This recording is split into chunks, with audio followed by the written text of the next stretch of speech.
ಅವರ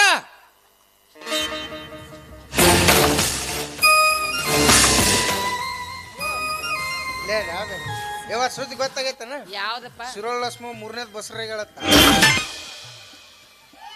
ಆಕಿಗೆ ಯಾಕೆ ಗಂಟು ಬೀಳ್ತಿ? ವರ್ಷ ಒಂದು ಆಕಿ ಹಡೇಬೇಕ ನೀನು? ಹಡಿಬೇಕವೇ, ಹಡಿ ಹೆಂಗಸರು ಹಡಿಬೇಕು, ದುಡಿ ಹೆಂಗಸರು ದುಡಿಬೇಕು, ಇದು ದುಡಿ ಗಂಡಸರು ದುಡಿಬೇಕು. ಒಟ್ಟು ಚಾಲ್ತಿ ಇರ್ಬೇಕು. ನನಗೆ ಯಾವುದು ಬಂದ್ ಆಗ್ಬಾರ್ದು. ನಂದು ಬಂದ್ ಆದದ್ದು ಕರ್ಮ. ನನಗೆ ಇಷ್ಟೋತನ ಮಾಡೋದು ಒಂದಾಗತ್ತ, ಈಗ ನಿನ್ನ ಜೊತೆ ಮಾಡೋದು ಒಂದಾಗತ್ತ. ಎಲ್ಲಾರು ಚಾಲೋ ಅದಾವ. ದೇವ್ರು ನಂದು ಯಾಕೆ ಬಂದಿಟ್ಟಿದ್ದಾನೆ? ನೀವು ಎರಡೆರಡು ಇರ್ತಾವ, ನೀನೆಲ್ಲ ಚಾಲೋ ಇರುತ್ತ, ಮಂದಿ ಮುಂದೆ ಹಂಗೆ ಬಂದ್ ಅಂತ ಹೇಳಿ. ಇಲ್ಲವ ಎರಡು ಗಿರ್ನಿ ಬೆಲ್ಟನ ಹರಿದು ಯಾವ ಅವು ಬೆಲ್ಟನ ಸಿಗಲ್ಲ ಒಂದಕ್ಕೊಂದು. ಹಂಗಾಗಿ ಒಂದೇ ಮೇಂಟೈನ್ ಮಾಡ್ಬೇಕು, ಎರಡೆರಡು ಮಾಡಬಾರ್ದು. ಈಗೇನೀಗ ಸಮಸ್ಯೆ ನಿಂದ? ನಂದೇನು ಸಮಸ್ಯೆ ಇಲ್ವ. ಹಾ, ಅದು ಹಸಿಮೈ ಆಗದನಲ್ಲ. ಈಗ ಅಪ್ಪಾರ ದಾರ್ಯ ಬರಾಕ್ತೇನೆ ನೋಡಪ್ಪ ಮಲ್ಲು, ಕಾರ್ ಗಾಡಿ ತೊಗೊಂಡ ಪಾಟ್ನ ಕೋಟಿಗೆ ಬಾ, ಅವ್ರ ಇರ್ತಾರ ಮನ್ಯಾಗ ಚಾವಿ ಕೊಡ್ತಾರ ಅಂದ್ರ ಅದಕ್ಕೆ ಚಾವಿ ಇಸ್ಕೊಂಡು ಹೋಗಕತ್ ಬನ್ನಿ. ಚಾವಿನಾ ತರ್ದಿನ್ ತಾಳ.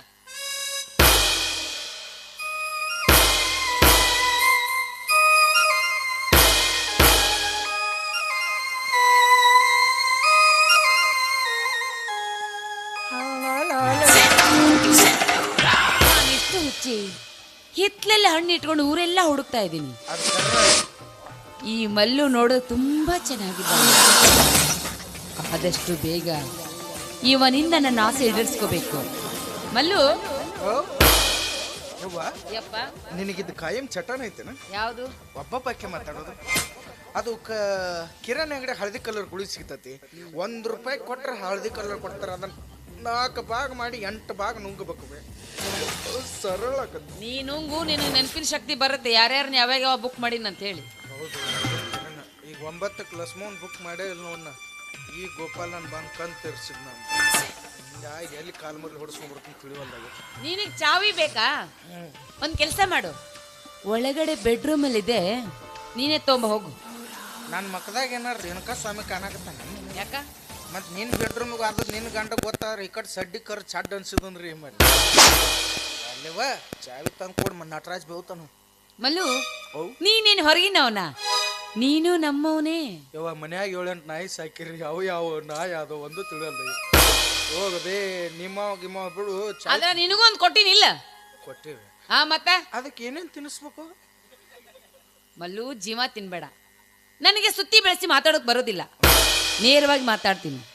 ಮಲ್ಲು, ಒಂದೇ ಒಂದ್ಸಲ ನನ್ನ ಆಸೆ ಈಡೇರಿಸು. ಈ ಆಸ್ತಿಗೆಲ್ಲ ನಿನ್ನನ್ನೇ ರಾಜನಾಗಿ ಮಾಡ್ತೀನಿ. ಏನಂತೀಯ? ಇದಟ್ಟು ನನಗ ನಿನಗೆ ಏಕೋ ಬಟನ್ ಹುಡುಕೊಡ್ಲ ನನಗೆ. ಇದಟ್ಟು ನನಗ ಆದ್ರೆ ಆಸೆ ತೀರಿಸ್ಬೇಕು. ಕೆಲವೊಂದಿಷ್ಟು ಮನಿ ಶ್ರೀಮಂತರ ಹೆಣ್ಮಕ್ಳು ಹಿಂಗ ಇರ್ತಾರೆ ಅನ್ಬೇ.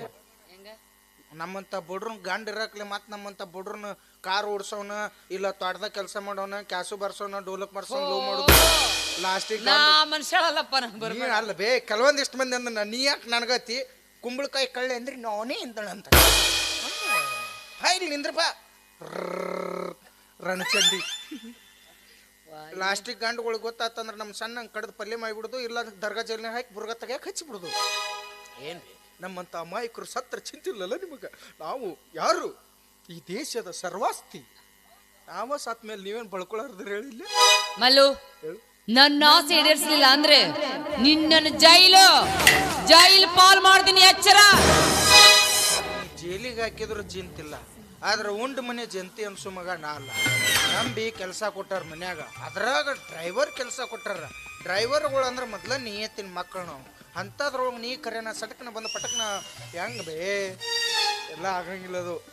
ಅಲ್ಲ ಅದ್ರಾಗ ಈ ಎಲ್ಲ ಸಾವುಕಾರ ಬಂದಂದ್ರೆ ಈ ಕಟ್ ಬಾ ಕೆಟ್ಟದ ಒಲ್ವಾನ. ಮಲ್ಲು, ನಿನಗಿನ್ನೂ ನನ್ನ ವಿಷಯ ಗೊತ್ತಿಲ್ಲ ಅಂತ ಕಾಣಿಸುತ್ತೆ. ನನ್ನ ಮಾವನ ಆಸೆ ಈಡೇರಿಸಿಲ್ಲ ಅಂತ ಅವನಿಗೆ ಅಪವಾದ ಕೊಟ್ಟು ಹೊರಗೆ ಹಾಕಿದವಳು ನಾನು. ನನ್ನ ಪ್ರೀತಿಗೆ ನನ್ನ ಅತ್ತೆ ಅಡ್ಡೆ ಆಗ್ತಾಳ ಅಂತ ಅವಳನ್ನ ಬೀದಿ ಭಿಕ್ಷೆ ಬಿಡಲು ಹಚ್ಚಿದವಳು ನಾನು. ನನ್ನ ಆಸೆಗೆ ಒಪ್ಪಿದ್ರೆ ಸರಿ, ಇಲ್ಲ ಅಂದ್ರೆ ಈ ಮನೆಯಲ್ಲ, ಈ ಊರಿಂದ ಬಹಿಷ್ಕಾರ ಆಗ್ತೀನಿ, ಎಚ್ಚರ. ಊರಿದ್ದಲ್ಲಿ ನಾನು ಬೇಕಾದಂಗೆ ದೇಶದಿದ್ದನ ಗಡಿಪಾರು ಮಾಡಿದ್ರು ಚಿಂತಿಲ್ಲ, ಆದ್ರೆ ನೀ ಕರಿತತ್ ನಾ ಬರಂಗಿಲ್ಲ. ನೋಡುವ ನಮ್ಮ ಅಪ್ಪ ಒಂದು ಮಾತು ಹೇಳಿಸತ್ತ ನನಗೆ. ನೋಡಪ್ಪ, ಗಂಡು ಸತ್ತ ಹುಟ್ಟಿ ಅಂದ ಮೇಲೆ ದುಡಿದು ಬೆವರು ಸುರಿಸು, ಅದು ಇದು ಬಿಟ್ಟು ಇನ್ನೊಬ್ರು ಹೆಂಡ್ರ ನೋಡಿ ಜೊಲ್ಲು ಸುರಿಸ್ಬೇಡ ಅಂತ ಹೇಳ ಅಲ್ಲೋ ಏನು ಹಠ ಮಾಡ್ಬೇಡ. ಇಲ್ಲ ನಾನು ನಿನ್ನ ನಟರಾಜ ಪುರಾಣ- ಹಠ ಮಾಡವ ಈಗ 4 ದಿವಸ ಟೈಮ್ ಕೊಡ್ತು ನೋಡ್ ನಾನು ನಿನಗೆ ಯಾವ ನಟರಾಜ ಯಾವ ಇದು ದೋಸ್ತವ ಟಾಮಿ ಕಳ್ಕೊಂಡವ ನೀ ಯಾಕೆ ಮಲ್ಲು ಬಾನು ಬಿಜಾಪುರ ಸೀಮಾನ್ ಗಿಟ್ಟ ಅಂದ್ರೆ ಮಲ್ಲು ನಾನು ಏನ್ ಹೇಳ್ತಾ ಇದ್ದೀನಿ ಈಗ? ಎದಕ್ಕ ಹಠ ಮಾಡ್ಬೇಡ. ಒಂದೇ ಒಂದ್ಸಲ ಏ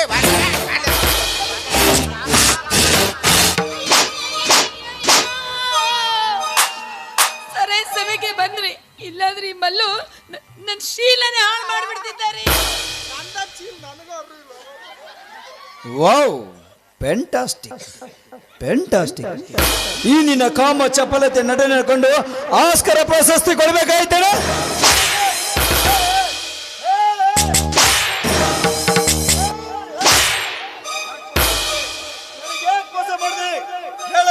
ನನಗೆ ಯಾಕೆ ಮೋಸ ಮಾಡಿದೆ ನೀನು ಹೇಳು. ಹೇಳ್ತೀನಿ, ನಾನು ಬಡವರ ಮನೇಲಿ ಹುಟ್ಟಿದವಳು. ನನಗೆ ದುಡ್ಡು ಅಂದ್ರೆ ತುಂಬಾ ಆಸೆ. ಹಾಗಾಗಿ ನಿಮ್ಮ ಹತ್ರ ದುಡ್ಡಿದೆ ಅಂತ ನಿಮಗೆ ಮೋಸ ಮಾಡಿದೆ. ದಯವಿಟ್ಟು ದಯವಿಟ್ಟು ನನ್ನ ಕ್ಷಮಿಸಿ. ಹೇ, ಸರಿ ಆಚೆ. ಕ್ಷಮೆ ಕ್ಷಮೆ ಎನ್ನುವ ಶಬ್ದ ನಿನ್ನ ಬಾಯಿಂದ ಬರಕೂಡದು. ಅದಕ್ಕಾಗಿ ಹೇಳಿದ್ದಾರೆ, ಹೆಣ್ಣಿನ ಮಾತು ಕೇಳಬಾರದು, ನೆರಳಿನ ಬೆನ್ನು ಹತ್ತಬಾರದು ಅಂತ. ಈ ಹೆಣ್ಣು ಎಂಬ ಮಾಯೆಯ ಬೆನ್ನು ಹತ್ತಿ ನನ್ನ ನನ್ನ ಮುತ್ತಿನಂತ ರತ್ನಗಳನ್ನು ಕಳೆದುಕೊಂಡ ಪಾಪಿ ನಾನು. ಈ ಮನಸ್ಸನ್ನೇ ಕಲ್ಲು ಮಾಡಿ ಈ ಕೈಗಳಿಂದ ನನ್ನ ತಂದೆ ತಾಯಿಗಳನ್ನ ಹೊರಗೆ ಹಾಕಿದೆಯಲ್ಲ, ಎಂತ ಪಾಪಿ ನೀನು. ಇಷ್ಟೆಲ್ಲ ನೀನು ಮಾಡಿದ್ದೆ ಏತಕ್ಕಾಗಿ?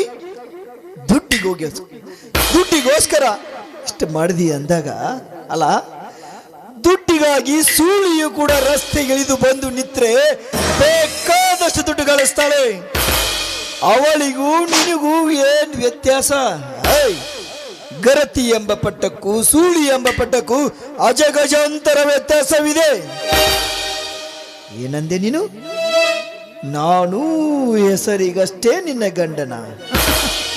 ಹಾಗಾದರೆ ನಾನು ಕಟ್ಟಿದ ಕರಿಮಣಿ ನಿನ್ನ ಕೊರಳಕ್ಕೆ ಹರಿದು ಬಿಸಾಕೆ.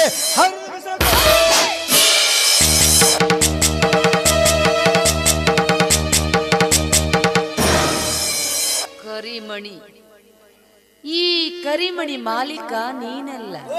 ಆಹಾ, ನೀನೇ ನನ್ನ ಕರ್ಕೊಂಡು ಬರ್ಲಿಲ್ಲ, ನಿನ್ನ ತಂದೆ ತಾಯಿ ತೋರಿಸಲಿಲ್ಲ, ಅಗ್ನಿ ಸಾಕ್ಷಿಯಾಗಿ ನನ್ನ ಕೋಳಿಗೆ ತಾಳಿ ಕಟ್ಟಲಿಲ್ಲ.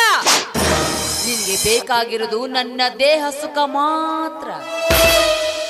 ನನ್ನನ್ನು ಕರ್ಕೊಂಡೋದೆ, ರಿಜಿಸ್ಟರ್ ಆಫೀಸಿಗೆ ಕರ್ಕೊಂಡೋದೆ, ಹಾರ ಬದಲಾಯಿಸಿದೆ, ಈ ಮನೆಗೆ ಕರ್ತಂದೆ. ಕೆಲವು ದಿನ ಈ ದೇಹ ಸುಖ ಅನುಭವಿಸಿದೆ ಅಂದಾಗ ಈ ಕರಿಮಣಿ ಮಾಲೀಕ ನೀನಲ್ಲ.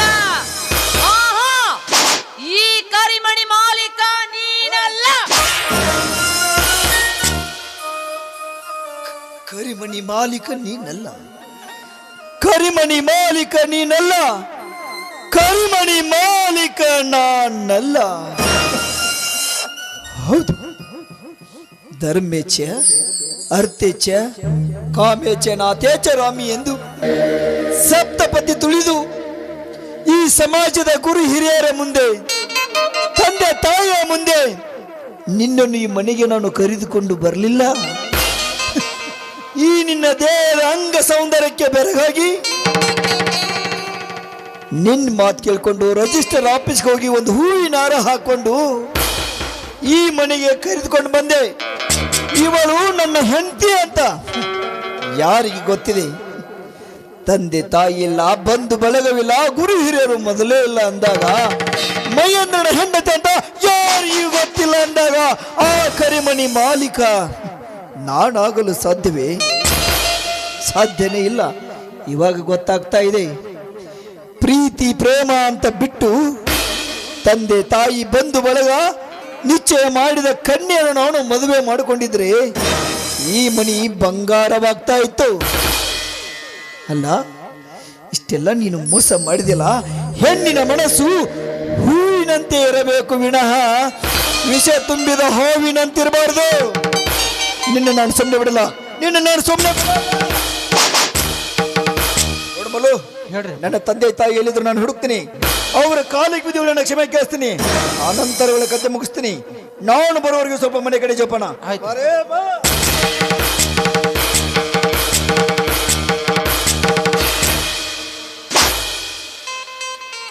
ಅವ್ನು ತಲೆಯನ್ ದಿಮ್ಮ ಇಳಿಸಿದ್ರಪ್ಪ ಯಪ್ಪ ಇವ್ರು.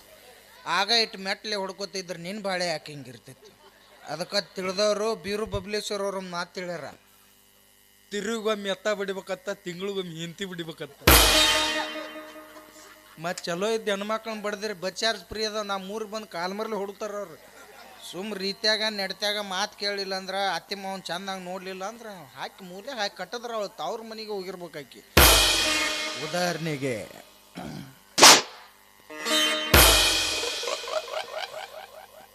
ಹೆಂಗಿತ್ತಪ್ಪ ಇವ್ರ ಸಂಸಾರ 35 ವರ್ಷಗಳ